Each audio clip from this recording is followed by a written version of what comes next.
এদিকে দেশ ছাপিয়ে বিদেশ, বাজে আম্পায়ারিং ও আইসিসির হাস্যকর নিয়মে কড়া সমালোচনায় মেতেছেন সাবেক ক্রিকেটাররা।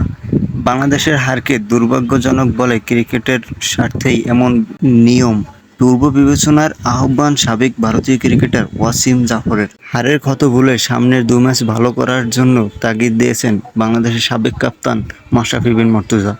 এর সাথে তিনি আম্পায়ারের কড়া সমালোচনা করেছেন।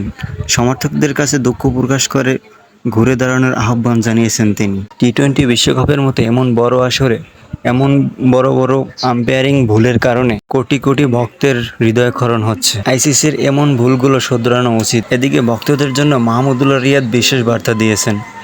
সমর্থকদের কাছে দুঃখ প্রকাশ করে ঘুরে দাঁড়ানোর অঙ্গীকার দিয়েছেন মাহমুদুল্লাহ রিয়াদ। অন্যদিকে ম্যাচ শেষে সংবাদ সম্মেলনে তাওহিদ হৃদয় জানিয়েছেন তার নিজের দোষের কারণেই ম্যাচ হেরেছেন।